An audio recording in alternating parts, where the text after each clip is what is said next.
Okay, welcome back to the Undefeated Defining Moments podcast located here in Project 3810 with our very special guest, radio talk host Sure.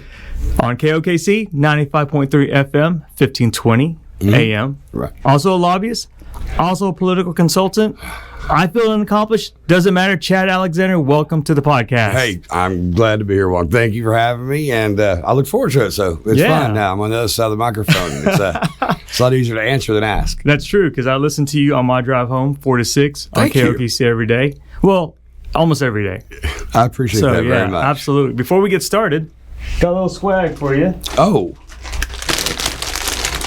That's your bag. Thank you. We also heard that your daughter, Lily, is in studio. She's on spring break. Yes. So we got you a little something, too. Oh, I got something. That's nice. Of course. Thank you. Absolutely. Nice. Yeah. I appreciate that. Thank you very much. My pleasure. Do you want me to open it now or what? Okay. Yeah, we can go to it. Yeah, she can open it. You can go open it. We can visit about your life. How are things going with you today? You know, it's really, really hectic. I'm getting older. I can tell. I'm 48. I'll be 49 in June. We in session in May. Yeah. But this is probably the last session I'll do all three, radio and consulting and lobby, because I'm not as young as I used to be, and I can tell right now. Right. Yeah. You were also a former GOP chairman committee for the state of Oklahoma. Yeah. What was that like? Loved it. Yeah. I did one term, 2 years, and I was elected when I was 27 or the week after I turned 28. I can't remember the actual day election, special election.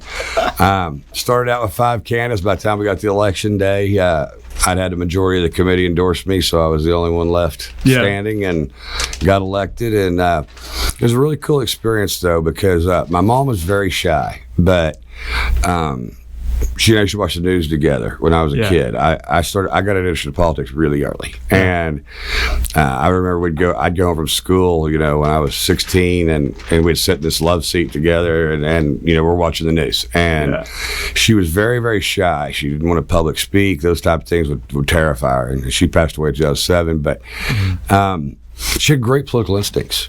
That's where I got my political instincts from, is my mom. Okay. She was, much more involved in politics, mentally, and engaged. My dad, he's a commercial real estate broker.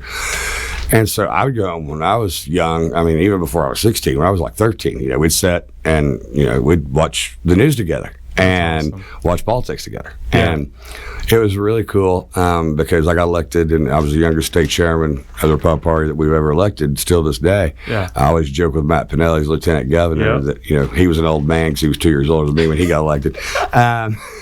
But for that 2 years, it was really great. I was really, really glad my mom got to see it before she passed away. Yeah. Because she passed away at a young age. Mm-hmm. And so I was glad she got to see that. But for that 2 years, it was really fun, because that was before you had Citizens United and a lot of independent expenditure groups. Mm-hmm. So the state parties had a lot more responsibility as far as raising money, supporting candidates, recruiting candidates, getting Republicans elected. You have to remember, we were in the minority then. That was 2001 to 2003. Yeah. And so we were working on creating the Republican majority. Mm-hmm. And it was fun. It was really, it's one of those things where, I think you go in, you do the job, you do it the best you can, and then you move on. Sure.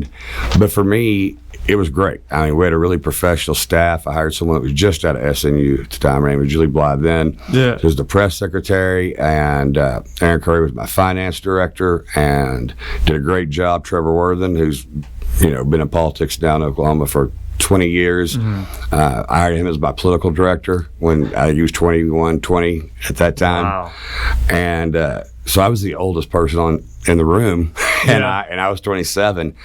But we had a great time, and we were really efficient, and it was one of those things I look back on fondly. It's not one of those jobs you can take and stay forever, but I would say that I probably enjoyed that 2 years of my career as much as almost anything. The time I worked for J.C. Watts from '94 to then was also an exceptional period of time in my life. I don't think I would be where I am today if J.C. Watts wouldn't have hired me when I was 20 years old. Wow. And started on that campaign, and And that primary, we did 11,000 miles. And eventually I'll probably write a book that'll have my 11,000 miles with J.C. Watts to be a chapter in that. That would be awesome. Learned so much. And what a mentor and a man of character. I mean, he's the same guy. You know, he said the 1996 Republican National Convention speech, his definition of character was doing what's right when nobody's looking. J.C. Watts is the same guy at home, in the car, in Target, or that you see on TV. And that's kind of the way I am on radio. I'm going to give you the same answer. When people recognize me and ask me a question at On Cue, I'm going to give them the same answer they're going to get the radio, or the same answer I'm going to give somebody at the Capitol. Sure. And so I think that authenticity is important. And I think that I learned that from him in the 4 campaigns I was with him. That's awesome. You speak about authenticity. Do you feel like that's something that's missing in today's modern society, 2022, with social media, Instagram, Twitter? Yeah, come on. I mean, that's something, and I think people of my age, I think, can deal with it a lot better than kids. You really worry about the kids, and if you see it with like Instagram and the filters with the pictures and the things that are on social media, nobody puts it on there when they're having a bad day, or they just got fired, or they found they put the impression of their life they want you to perceive they have on social media. And you have the filters with the pictures. We talk about, young ladies that have started having, eating disorders and depression and things like that, because comments someone may make about their picture or their eyes. And, there's a lot of great things about technology, but there's a lot of negatives to it too. Yeah. And, I've said this, if we would have had, social media when I was probably a teenager growing up doing stupid things, I probably would not have been state chairman of the Republican Party when I was 27, because they never would have voted for a guy that did that when he was, 17 years old. Yeah. And I think that's the thing is, it's kind of out there for you, and a lot of people will hold things against you forever, even if you do something dumb when you're 16, 17 years old. So I think for you, I could deal with it, and you could deal with it probably better than the kids growing up right now. They're dealing with it because we didn't have all that when I was growing up. Sure. Yeah. You use the word negativity. How do you deal with negativity, whether it's through social media or even on your radio show? I have to break away. Mentally, there's times I have to break away. You have to follow the news when you're in my business. Because I'm doing radio, I have to follow it even more than I normally would, because for a 2-hour show, I probably have to do at least an hour and a half of prep. Right. And what's that? That's sorting through stories that I think are relevant, interesting, timely, that people will want to engage in. And so, but if you look at it, I gave the keynote speech for the Dream Center last year for their fundraiser. It was about a year ago right now. And a study had just came out, and it looked at Western European media and United States media. And you'd find in Western European countries the news was about half positive, half negative. In the United States, it was 92 negative, 8 positive. So if you just think about that, if 92% of the information you're taking in your head is negative and 8% is positive, you're going to end up being negative if you don't break away when you need to. And I think sometimes I'm not good at maybe realizing the balance of when I do need a break. But sometimes I'm very good at realizing, hey, you need a vacation, you need to stay away. And when my wife and I travel, usually, I'll put my cell phone in the safe early in the morning. We'll go eat breakfast, and it stays there, and then check it at night. And just get away. That's awesome. Spend time with her. And we usually do that every year for at least 6 days, 7 days. Try to do it twice a year. Because it can get overwhelming because politics has changed so much. The polarization. The personalization of attacks. Almost the criminalization of it. I mean, we see people that are always trying to get their opponents indicted. Like, it's very, very different. And I tell people, I think about what's going to happen 15 years from now, because, when I was coming up in the 90s, the young Democrats and the college Republicans, we would have barbecues. And even though we worked against each other in campaigns, Joe Dorman's a perfect example. He was the Democrat nominee for governor in 2014. And, he and I came up around the same time. He's like a year or two older than me, I think. And, but we're pretty close to the same age, but we were in college at the same time. And we were friends. And I had the same job on the J.C. Watts campaign as the Republican nominee as he had with David Perryman, the Democrat nominee. And fortunately, my side won, so I could work for the congressman. But we were friends. Right. And I've talked to a lot of college students, and they don't talk about politics to each other. And if they do, and they're on different sides, they don't really. They're not seeing the world that there's more to what is this, because what is politics really? It's about what your belief is of what the responsibilities of government are to society. Okay, that's really what we're talking about. And now people are hating each other over if you disagree about what the fundamental purpose of government is. Sure. Yeah. We shouldn't. We should be able to disagree agreeably, and still be friends. And I have lots of friends that aren't on my side of the political aisle, but we still all love OU football, and there's a whole lot of other things that we really have in common, and we just talk about those things.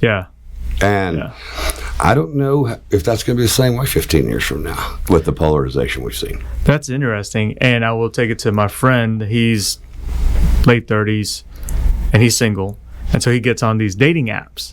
But even these dating apps for the profile of the women, it's like if you voted for Trump or if you like this, then go ahead and swipe. I think swipe left is negative. But no pun intended. But swiping left means just pass on me because of your political beliefs. Isn't that crazy? That is crazy. I mean, to me, that really is. And obviously, I'm not of the dating app age. So in that point in time, that's me being older. But when I was asking a girl out in high school or college, her political affiliation never occurred to me. Right. Yeah. And I would never even thought to ask that. Yeah. Yeah. Why? I mean, you have, I know a lot of couples that are in different parties that are married. They have different political, but I mean, it's okay. Man, if politics is that much part of your life, and I'm a guy that's been doing it professionally for 28 years, I'm telling you it's too much a part of your life. Yeah, for sure. There's plenty of other things to do to enjoy life. Yeah. I mean, you can't, if it's that much to you, because somebody has a different philosophy on the general purpose of government or how we should appropriate money, you can't have a personal relationship with them. That's a foreign concept to me. It's different. I just don't see the world that way. And I mean, a lot of that goes back to my faith. My faith says, love my neighbor. First love God, but second love my neighbor. Yeah. There's no exemptions on that. It doesn't matter their race. It doesn't matter their religion. It doesn't matter nothing. I mean, it's just love the neighbor. There's no exceptions to that rule. And I think the world would be a better place if people followed that. You do see a lot of anger out there. And I think COVID really illustrated how far that went with us seeing the videos of people screaming at each other over masks. I mean, like literally, ended up in assaults and physical violence over arguing about a mask, and it just seems like a lot of hostility. I try to be a little bit more laid back than that. I mean, I agree. I'm not looking for trouble. Trouble's gonna have to find me. Yeah, for sure, for sure. I like to get along with everybody. Yeah, I want to hold the door open. I want to be friendly. Yeah. And just generally try to be a positive person in society. I think a lot of people get frustrated with things in their lives. Social media allows them a place to vent. So what they actually may be arguing about or insulting somebody about on social media may not even be what they're really upset about, but it's their outlet. It's their vent. It's interesting. And I think that's unhealthy. No, it's very unhealthy. I coach boys competitive soccer, and I live my life. So what I'm saying is, when there is pressure, I feel like your true character comes out when you're under immense pressure. So how do you handle that pressure? How do you handle that stress? Kind of helps define a little bit of who you are. Yeah. it's interesting being in the political world as long as I've been in it. My wife and I were on vacation. It was 2 or 3 years ago, I think, and I was just kind of feeling antsy, and she's like, Chad, as long as I've known you, you're always, there's some kind of competition going on, whether it's a campaign, whether you're lobbying, whether something else. You've spent your whole life, in political battles. You don't know what to do when it's peacetime. You start getting antsy. You're in your element if you know who's coming at you. You start feeling like you're waiting for another shoe to drop if you don't know what the fight is, because you're almost always in one because of the nature of the business. It is an adversarial business. But you can be adversarial and still be professional, have integrity, and treat people well. Yeah. And so to me, I see it as a competition. I don't see it as an enemy. I see people that I disagree with philosophically in elections as my opponents. I don't see them as my enemy. Yeah. And that there's a big difference between those things. Yeah. That's great. Yeah. That's great. Earlier you were talking about 92% negative, 8% positive. Brings me back to one of your segments about negative political ads. And they had callers call in about, we'll rewind all the way back to 2018 about Governor Stitt when he was in a runoff against Cornette. Right. And Cornette ran, or his campaign ran an ad about Bull Stitt and all that. What are your thoughts on negative ads and how detrimental can they be? I've always called it comparison ads. Okay. And the reason I do that is I think both sides try to present the best qualities about their candidate and who they are to the voters. But the check is telling you what the weaknesses of the other side are. Sure. And when both sides do that, you do have a little bit more of an informed electorate. Now, a lot of people will take things out of context and clip them and things like that. I'm not saying they're all fair. I'm not saying they're nice. Yeah. But this is what I love to tell people. Here's the thing about political consultants in this business. When you quit changing who you vote for because you see a comparison ad, they'll quit running them. But as long as you can move 20% of the electorate in 2 weeks, they're not going away. Right. So is that the responsibility of the people putting the ads on, or is that the responsibility of the voters? If they truly don't like them, then why do you change who you're voting for?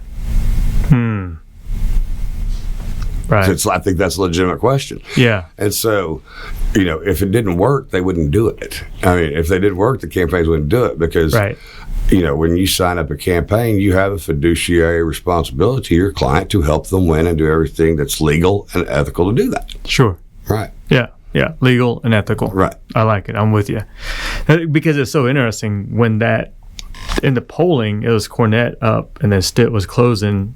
And then when those commercials started airing, I felt like it became a tilt towards Governor Stitt. And that's why I say you can't you have to be careful when you're on comparison ads because they can backfire. And I've seen them backfire quite often if they're not done right. And the thing is, they can even be true. And I remember seeing this in a race in 1996. So we're going to go way back. It was a state Senate race. It was a Democrat incumbent. Trish Weeden was her name at the time. And or she had a Republican opponent, and he sent out a mail piece that I saw that was a comparison piece, and it was on a vote that she had taken. And it was true, but it wasn't believable. And so, those type of things backfire. Yeah. I mean, even if it's true, if it's not believable, if the voter doesn't believe it, they will backfire on you. And so you have to be careful how you do it and make sure that you don't do it in a position that's going to backfire. But, when you have a competition, and you have a competition for who's going to be in office and be making the laws, people are going to take that quite seriously when they evaluate that, and both sides. And that's why you usually see, in big fields where everybody knows there's going to be a runoff, you usually don't see negative ads until it gets to the runoff. Because when you run a comparison ad, your negatives are going to go up too. The thing is, you have to make sure you're moving the other person's negatives up higher at a much higher rate. Gotcha. But if you have a multi-way race, if you're running a negative ad or a comparison ad, and their negatives are going up, but your negatives are going up some too. Yeah. Voters may move to the third or fourth person in that race. Wow. Because they're like, well, I don't like them because they ran it, but I don't like them because of what they said. Yeah. And move to a third party. So that's why you usually see that when it gets narrowed down to 2 in a runoff. Yeah. You're a political consultant. What do you think happened in President Trump's campaign in 2020 that caused him to lose the election?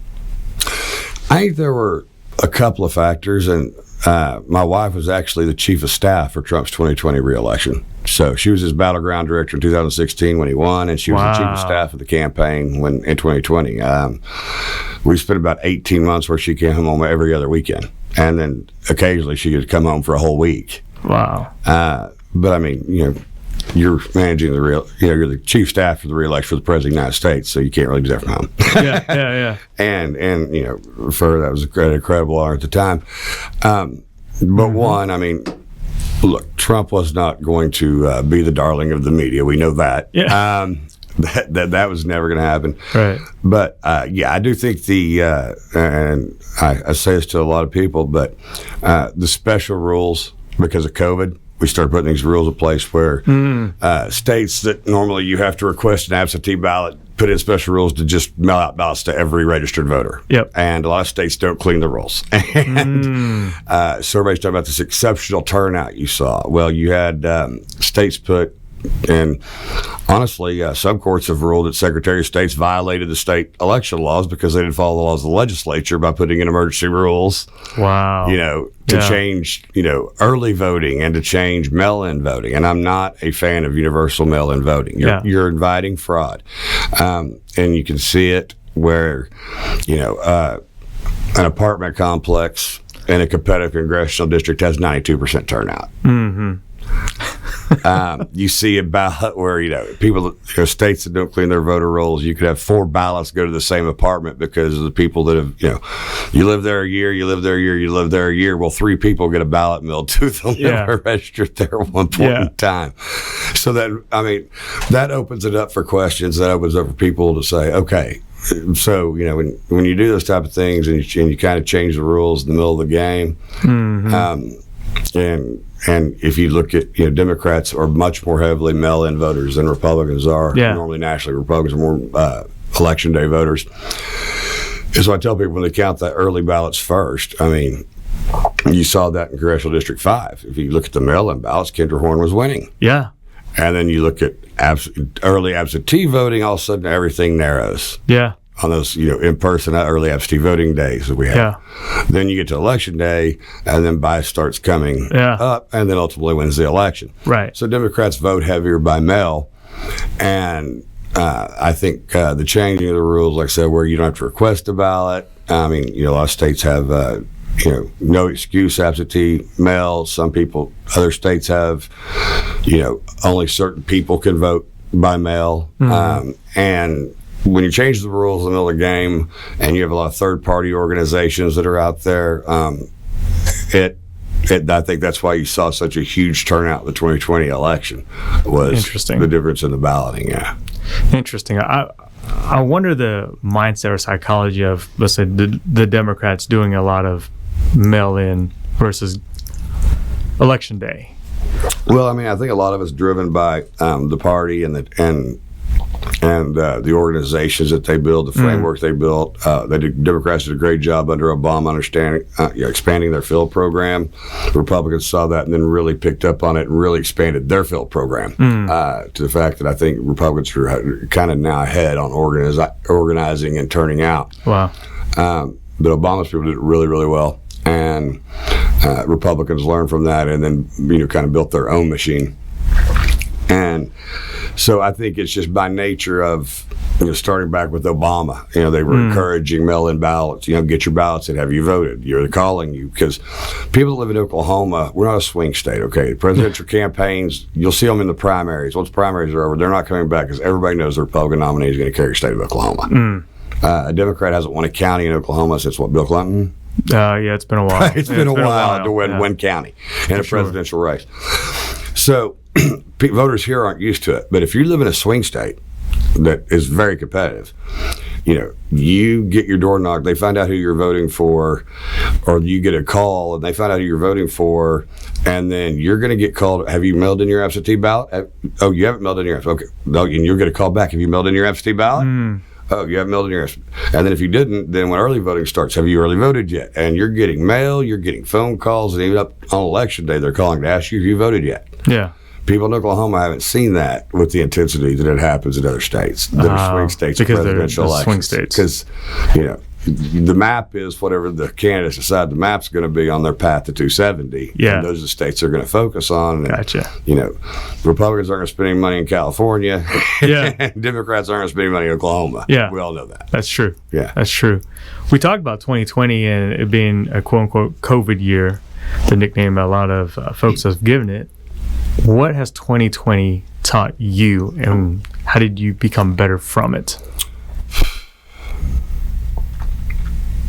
I would say kind of the things we talked about earlier, like seeing the things on social media of people literally getting into physical altercations over masks and the horrible things that they were saying to each other. And then, everybody's an epidemiologist. And now they're all foreign policy experts, by the way. That's right. They've switched to their foreign policy PhDs now. But the anger, the volatility, and, I guess probably when I was a younger man, I may have hit that. But being older, I try to be as positive as I can. I don't want to participate. I feel like in society, you're trying to be part of the solution, you're trying to be part of the problem. Sure. Or you're trying to be part of the solution, you may not even know you're being part of the problem. And I try to be a positive person. And I think it gets really hard when you see all that stuff, and then we're moving the bars. I mean, look what's going on in New York City right now. Okay, Kyrie Irving can go in to the arena, sit on the front row, hug every one of his teammates, but he can't play and he can't go in the locker room because locker room is considered his place of business. Right. So he can sit right behind them, hug them all, Yep. but he can't play in the game because of a mandate. But he can play road games where they don't have mandates. Right. I mean, where's the science in that? I mean, is the basketball have a weak immune system? I mean, he's already out there with his teammates. He plays with them on the road. Yeah. This makes no sense. Right.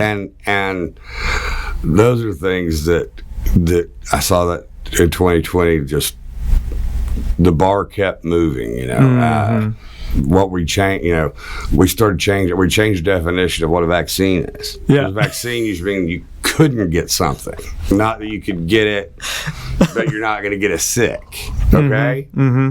Or there's not as good a chance you're going to die. Yeah.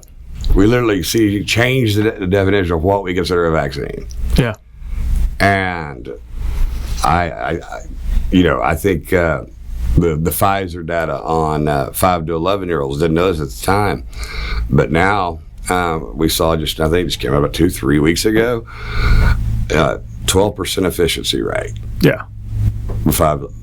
So you're giving basically 5 to 11-year-olds with this particular virus are virtually no risk. The flu is much more deadly to 5 to 11-year-olds. We know that. And some vaccines do have side effects for something that's 12% effective. But when the government's going to prepay for a certain amount of vaccines, so they're free for every 5 to 11-year-old. Yeah. And I saw Pfizer's CEO came out about 2 days ago and said, you may need a 4th booster. Well, yeah, I mean, if I'm the CEO of a company, I get the federal government to order 170 million from me, and they're free to people. Sure, you're going to need a 6th and 7th one too. My bonus is going up as the CEO every time we get another one. Of course we're going to do that. So true. And so, I mean, I think those are the kind of things, just the changing, and I think people just felt like the goalposts got moved so much to now, like the situation with Kyrie Irving now has people saying, going, this makes no sense. There's no science behind this. Right. Right. And you notice that we've kind of quit talking about that, but that came up in the polling numbers. Joe Biden's pollster on February 15th sent a memo to the DC Democratic Congressional Committee and the DNC and said, COVID's killing us. This needs to go. I haven't seen Fossey in a long time. That's true. Think about it. You're exactly right. So we're basing it on science, but it's political science. It's the polling. Yeah. Not the medical science at this point in time. Right. And I think that's when the independent voter, I mean, the Democrats are pretty polarized. They're going to vote Democrat. Republicans are pretty polarized. They're going to vote. It's really the independent voters are the big swing voters right now. Then that's what you're seeing in the numbers is the independents are very close to where the Republicans are right now. And the Democrats are way off from where the independents are right now. And that's what the pollster was saying is the COVID, people are done with this. Yeah. Even in our friendly territories, they're done with this. In the swing states, they're really done with this. And we're coming up on an election. So I don't think you're going to hear a lot more about COVID in the next year.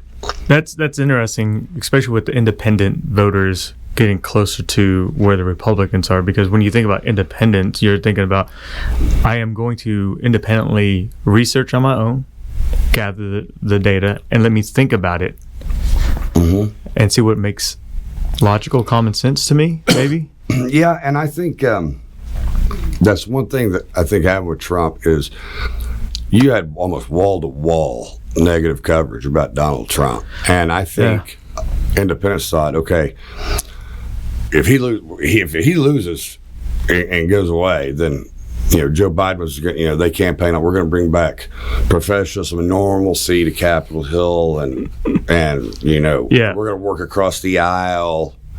Well, we've kind of seen how that's went since then. But I think with independents, it was this media hates this guy so much. If he's just not around, then there's going to be some, more continuity and normalcy. And we've seen that's not the case at all. Yeah. But I think at the time that maybe they thought, and I think Republicans, I mean, if you've been around, I mean, there were a lot of questions about the 2020 election that were hard to answer.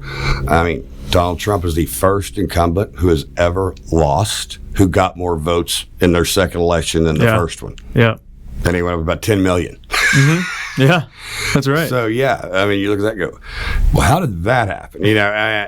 But then we talk about the states, and like I said, I think the universe, sending out ballots to everybody and all that stuff, I'm not into the voting machines and the things like that. The things that happened before ballots ever got to a lot of the election boards. Yeah. That makes sense. Shifting a little bit to being a lobbyist, what does a lobbyist entail? What's the functionality of one? I mean, you're basically up there to work to either pass or stop legislation. I mean, it's that simple. I mean, you have legislation that, can affect your clients and their industry no matter what it is. I mean, all sorts of different entities have lobbyists. I mean, there's 1,000 lobbyists in the state of Oklahoma. But you're up there, and your job is to stop or pass legislation, and it's really a unique situation because one, if you're going to be successful at it, you can never lie to a member of the legislature, because if you do, they're going to tell their colleagues, and you have no credibility. That's true. And I've been doing it 20 years. I've seen people burn themselves right down to the ground in that building to where they didn't have any credibility because they weren't being honest because they were trying to get a bill passed. You have to always remember there's another session, there's going to be another bill, there's going to be another session, there's going to be another year. You have to keep your integrity and your credibility, and you can't lie to members. Now, they can lie to you. They can tell you they're going to vote one way and vote the other. There's nothing you can do about it, and that's not going to be a problem, but you can never lie to them. And, you advocate for things that you're paid to do. I've lobbied for so many different entities, whether it's University of Oklahoma, Boys and Girls Clubs, the liquor wholesalers. I have 19 sessions now with the liquor wholesalers. And so very familiar with the 3-tier system, which I know everybody's really excited about. Oh, yeah? The 3-tier system, really, I mean, people think a lot about it. I'm just joking, I know. being sarcastic. Yeah, I was going to say, explain the 3-tier system. Right. The 3-tier system, you have a manufacturer, a wholesaler, and a retailer. Okay. After Prohibition, the federal government says, hey, states, you have to regulate alcohol because, I mean, this isn't peanuts. This is a product that can kill people. I mean, there's age limits on who can buy it. And the 3-tier system is the preferred system. I mean, in the majority of the United States, I think 66% of the states use the 3-tier system. Some states, people don't know this, own their liquor stores. Like the state government actually owns the liquor store. Yeah. But we have the 3-tier system here, and that's manufacturer, wholesaler, retailer. So we collect the taxes that are coming through, excise taxes, things like that, that go through the state, and we know how much alcohol is here, where it's going, who's buying it, because it's heavily regulated. There are tons of regulations on it. Yeah, I feel like it's a lot deeper than what the general population thinks they know. Right, but like when someone runs for the legislature, they come from different backgrounds, whether they're teachers, whether they're ranchers, whether they're pharmacists, whether they're lawyers, whether they're doctors. So many of the legislators, they've really probably never even talked about the 3-tier system in their lives. So you want to talk to them about something they've never talked about in their lives. So you're explaining it. Yeah. And so, and then, I've been offered lobbying contracts before with groups. I'm like, it's just, I don't believe in the cause. It's against my principle. And so I've turned those contracts down. Yeah. So I've only really lobbied for things that I've either conceptually totally agree with, or it's a regulatory framework, you know. But yeah, there have been, because of my political ideology, there have been some things I'm like, well, no, I wouldn't vote for that. And I can't even try to sell somebody on voting for that because I don't believe it. Yeah. And I've turned those contracts down. That's cool. Yeah. That's honest. That's genuine, right? I mean, well, I'm not going to do a good job for you. Exactly. I have fiduciary responsibility. Yeah. If I don't even believe it, I don't know how I'm going to sell it. I don't know how I'm going to persuade someone when I wouldn't even vote for it if I was there. Yeah. So I'd vote no. So absolutely, I can't help. Yeah. And so just being honest about it. Yeah. That's and so, good. But it's very intense because session's 4 months a year, but it's a shotgun start. You start in the bills that are Senate bills start in the Senate, House start in the House. You got 4 weeks to get them out of those committees. Then after those committees are done, then you get a couple of weeks to get them off the floor of the House origin. And then they switch sides if they're still alive. And then you're on a deadline for committees then. Yeah. And then you got to get to the opposite floor on a deadline. Yeah. And then we usually pass a budget and sign die. Yeah. Do you hang out at camps off 10th Street in Oklahoma City? Not really. No? Because, if you want to talk to somebody about something, I don't want to go somewhere where we're going to know everyone in there. So everybody's going to stop by and say hi. I mean, it's not like a secret thing. It's just, how are you going to have a conversation? You and I couldn't have this conversation we're having right now if every 3 minutes somebody we know stops and visits with both of us. Yeah. So you really can't talk about the topic very much of whatever you're trying to talk about, whether it's campaigns or lobbying or anything else. Yeah. Especially with you. No one knows me, but they would know you, so it's all good. Well, at the Capitol, we all know each other. I mean, if you're at the Capitol, you all know each other. That's why I explain to people like in the political world, we're not Texas, okay? I mean, if you're a political operative in Oklahoma, you know all the other political operatives. Sure. We're a pretty small pond on the grand scheme of things. We're not that big of a state. Yeah. And so we all know each other. Gotcha. And have. Gotcha. Yeah. What are a couple questions you wish people would ask you, but no one ever asked Chad? Man, that's a great question. Probably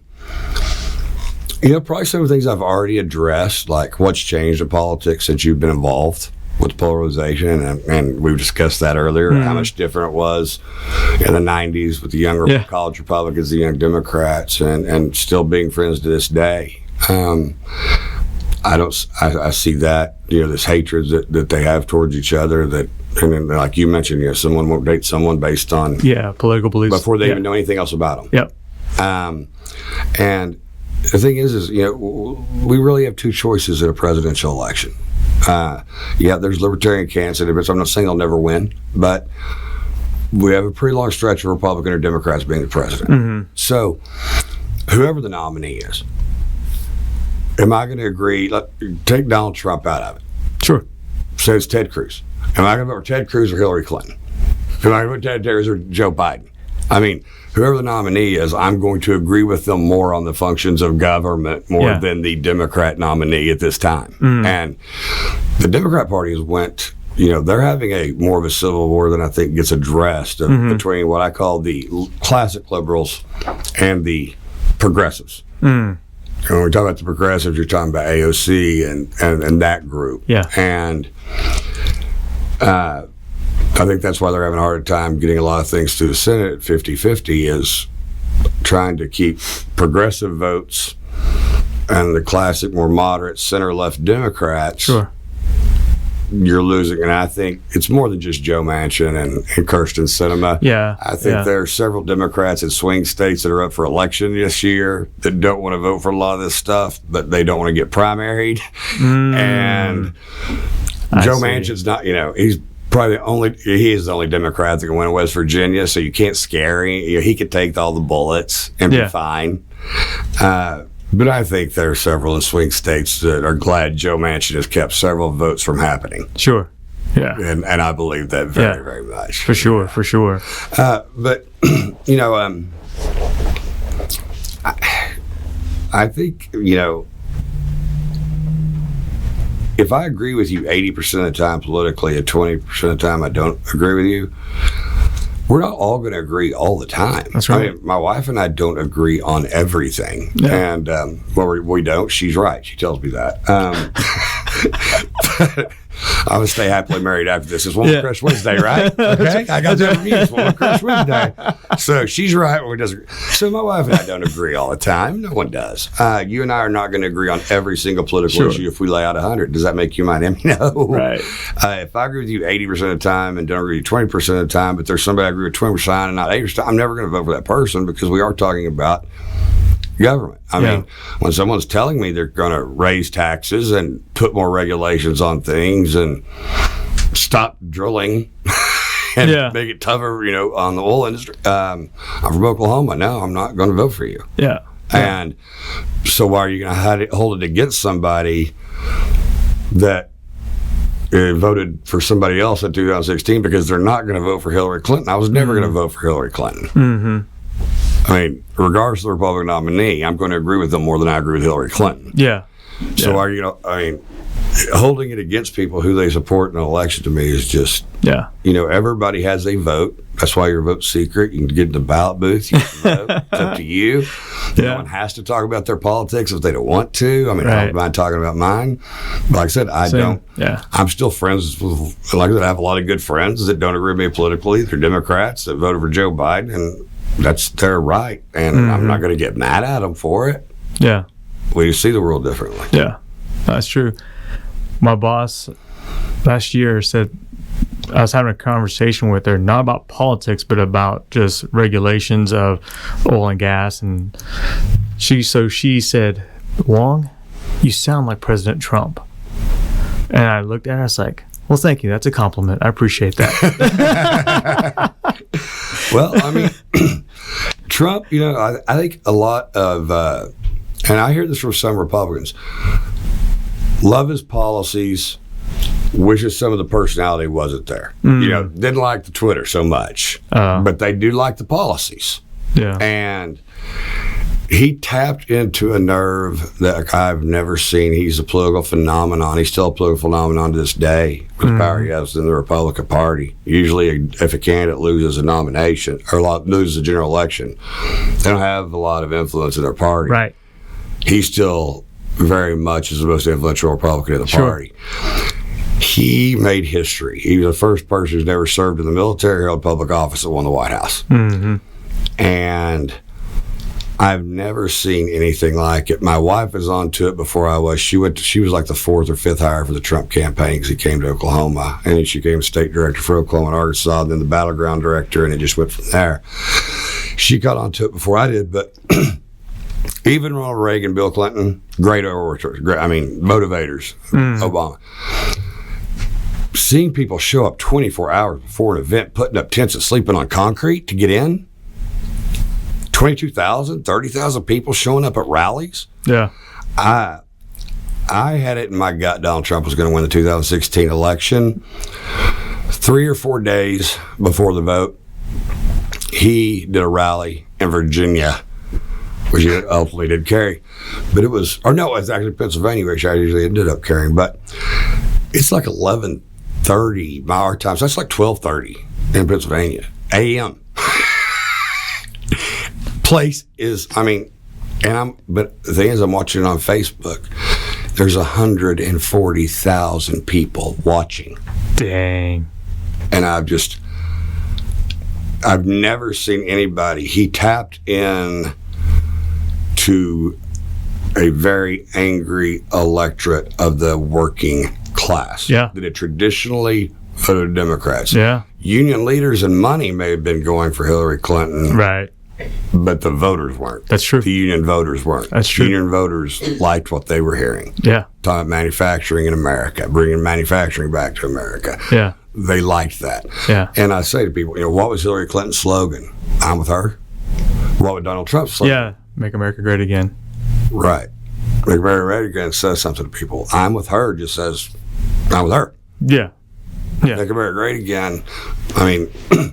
He's phenomenal at branding and marketing. He's Donald Trump. He's been marketing and branding himself his whole life. Everybody knew who Donald Trump was in the 1980s. Yeah. Really universal name ID. But he's great at branding and branding other people. He branded his opponents quite well. He took on the most qualified field that had ever ran in his first and only run for office as a rookie. Yeah. And won. Yeah. And then beat Hillary Clinton. And the Clintons are still probably the most powerful family in the Democrat Party. Yeah. True. Kind of an icon of the Democrat Party gets beat by a guy that's never ran for office before. That's true. But he tapped in to how the emotions of those voters and independent voters and those Rust Belt voters were feeling and delivered. And he really did deliver. And, if you look at his record, excuse me, my voice is getting dry. I talk so much during the day between lobbying and radio. Yeah. I start losing my voice sometimes on radio when I hit that fifth hour. Yeah.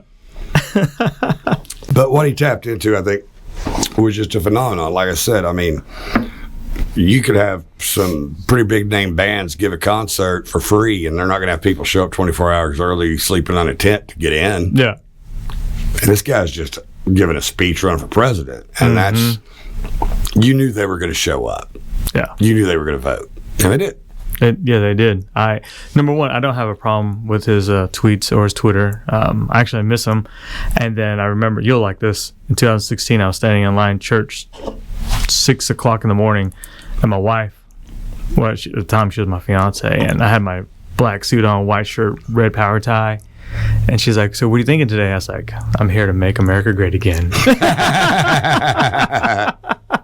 Yeah, and I think with his Twitter, the thing is, they were going to dissect everything he said so much in the mainstream media that there was no way he could do it right. Okay.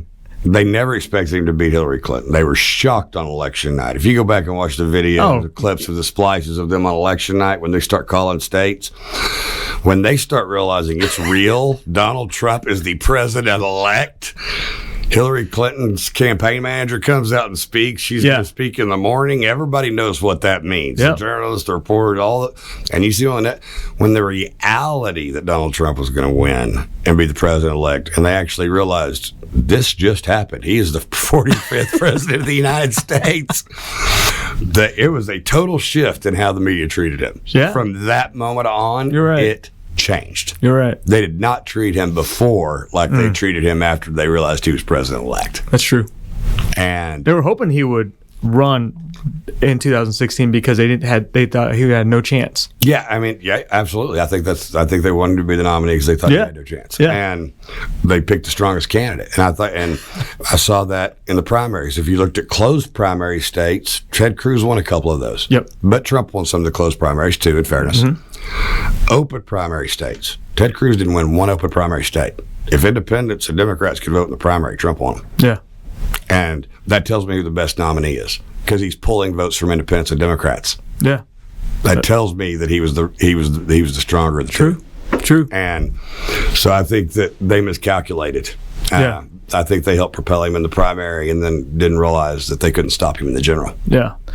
I think President Trump has, in my the way I look at it, he's had a very positive effect on even the Republican Party, because I see Ted Cruz now with more of a Trump attitude in his tweets, in his speeches, the way he talks. And that's the interesting thing, though.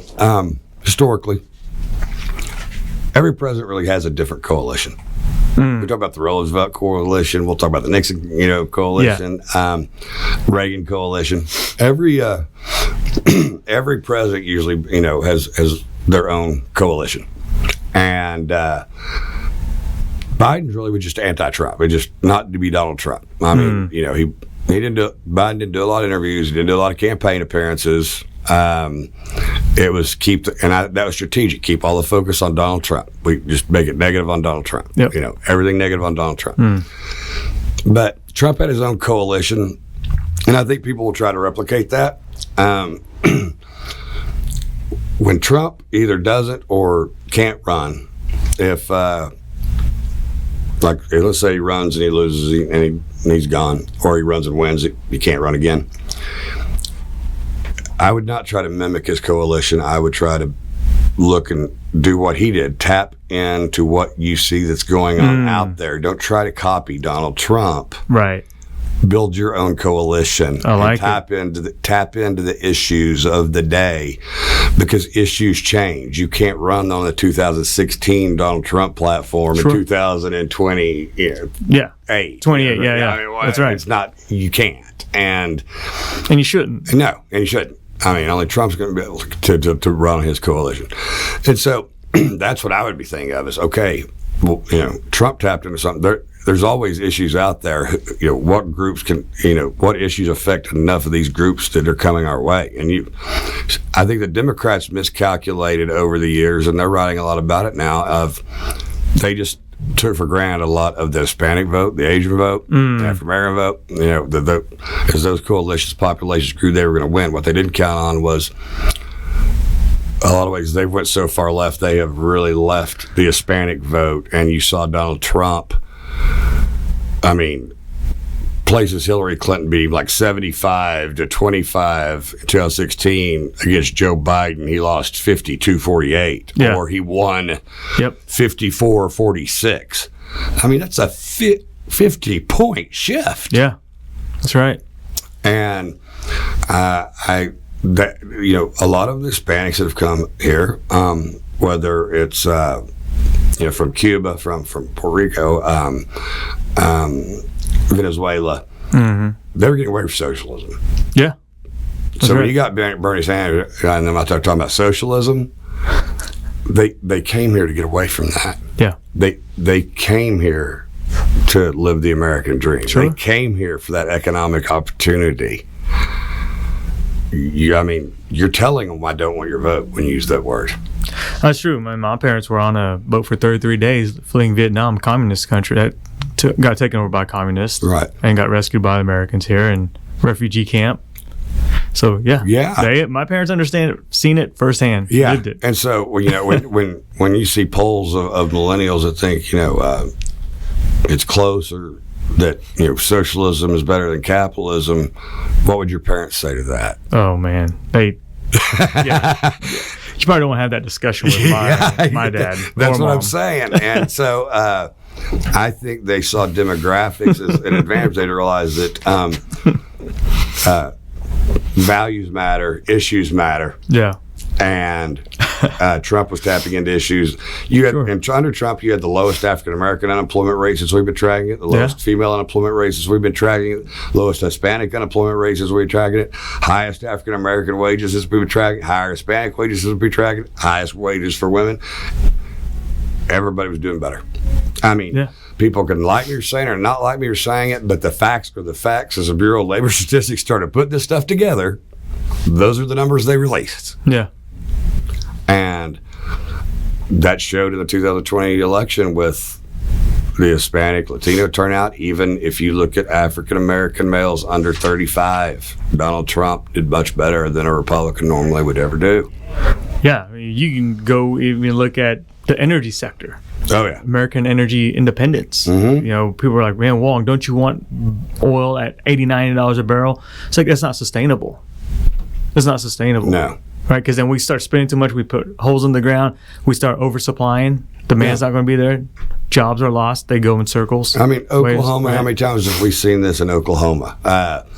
Everything's great when oil's at $100 a barrel, for the economy, except for our gas price. Yeah. But, but we have, obviously, it's top industry in the state.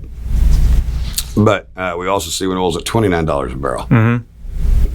And jobs start shedding and things like that. Yeah. And that's one thing about Oklahoma we've always talked about, and it being a goal of several administrations. And we've diversified our economy a lot from where we were in the 80s, but we need to continue to. Yeah. Because when you're relying on a commodity that can swing from 29 to 120 in a year, changes things. Drastically. And so, I mean, those are all relevant issues. Yeah. How does Chad Alexander want to be remembered?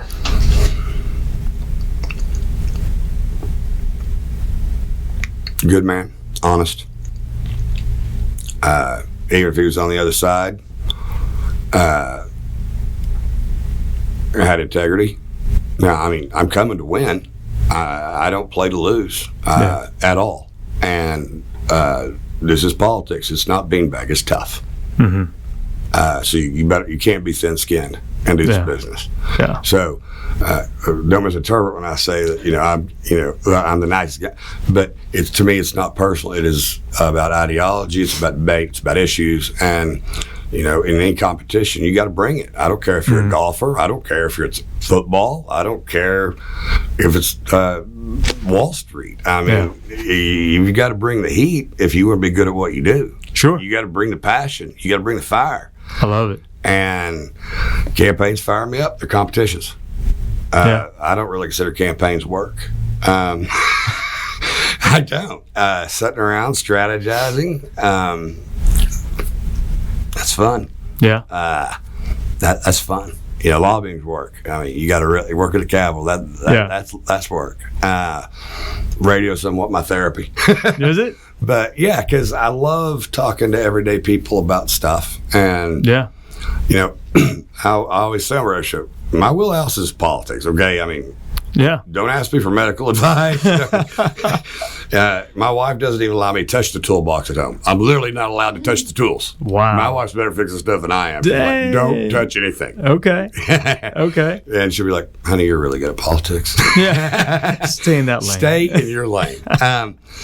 But I love it when people call and ask questions and I say I think I have a smart audience. I get some really, really, really good questions, and I like being able to kind of break down how the process works for people and why people are doing the things they're doing, whether it's campaign, whether it's the legislative process, whether it's the federal process, constitutional issues. I love talking to that with everyday people that have other jobs and other lives, but they're active citizens. They want to be engaged. There's only so many hours in a day. They don't do this for a living for 28 years like I have. Right. So I feel like that's just fun. And I mean, when I give speeches, I do non-for-profits and things like that. But if you ask me, my favorites to speak to are high school and college students. Yeah. I love the questions from high school and college students and the civic engagement. And every time I do, it gives me hope for the future. Yeah, that's right. It does, because you see really brilliant minds. You see really good questions. I'm like, hey, you're asking me that at 16, or you're asking me that at 21. Man, that's pretty good. Yeah. Young lady, that's impressive, young lady. Yeah. You got a future. Yeah. That for me is fun. And so when I say I want to be remembered as just doing, being really, really good at what I do, one of the best, and but doing it with integrity and doing it the right way and still being a good man. Yeah. Look, I could be on a campaign that's against you. I'm going to do everything we can to win. If we lose, I'm still going to respect you. If we win, I'm still going to respect you. I'm still going to treat you with respect as a person, and it's not personal. Yeah. It's just business. That's awesome. Yeah. Chad Alexander, KOKC. Yeah. 95.3 on the FM station, and then 1520 AM. Yes, sir. On your drive home, 4 to 6 for me. Yes, 4 to 6, Monday through Friday. Yeah. Occasionally right now I have to miss on Thursdays because Yeah. my committee, where most of my bills are, meet on Thursday afternoons. So occasionally I have to miss on a Thursday, and then occasionally I have to get away, as we talked about. That's true. Take that middle break. That's true. And then sometimes I just want to be with that 13-year-old girl and my other kids and my wife, and you know, people see the public side of you when you're in the public view. Still a dad, son, husband. You know, that's awesome. I'm just a person. Love it, man. You know, everybody goes to their jobs, but they know that there's much more to their lives than their jobs. Yeah. There's more to my life than my jobs. It's true. You know, if I found out today that I had a month to live, I'd spend it with my family, not at the Capitol or a radio station, or, you know, I'd want to be with my family and friends. Yeah. And I don't ever lose sight of that. Yeah. Not ever lose sight of that. That's awesome. Do you dress like this when you do your radio shows? Shirt, tie, suit? Most of the time. Most of the time. That's awesome. I've been wearing suits when I was 20 years old, basically. I've been to football games, basketball games, dramas, plays, kids' events. I'm as comfortable in a suit as I am pajamas at this point in my life. I'm literally, because I've been to movies, dates. I mean, sometimes you have time to go change to get to your kids' stuff. Yeah. So that's great. Yeah, I'm just kind of used to it. I mean, summers, no, not so much. If I'm just doing radio and I'm not going to the Capitol in summers, when it's 100 degrees, man, I'm not suiting it up. I think we'd have a universal rule that khakis and short sleeve shirts work for summers as business attire. That's awesome. And how do our listeners get in touch with you on social media? I'm at Chad Alexander, the number 2 on Twitter, at Chad Alexander, the number 2. Do not direct message at Chad Alexander. He's a musician from Dallas and hates it if you disagree with me politically and direct message him. Yeah. That's how I found out who he was. And so you could redirect people, be like, you're looking for at Chad Alexander 2. So it's at Chad Alexander, the number 2 on Twitter, and then on Facebook, it's Chad Alexander, and then the KOKC Facebook page, obviously. That's awesome. Well, that's how we met, through Twitter. Yeah, exactly. yeah. Well, you guys are doing a lot of positive things, and like I said, in the negative world, when you see people doing positive things, I'm drawn to that. Yeah, that's awesome. It makes life a lot better to be around positive people. That's great. Well, thank you for giving us the opportunity to sit in here and chat with you for about an hour or so and hear about your story, your life, and it's my pleasure. I very, very, very much enjoy it. Like I said, I'm always usually interviewing other people and things like that. So I rarely talk about myself and my history, so it's kind of fun. Yeah. Thank you so much. Absolutely. I appreciate you. Thanks for having me. All right. Appreciate you, man. You got it.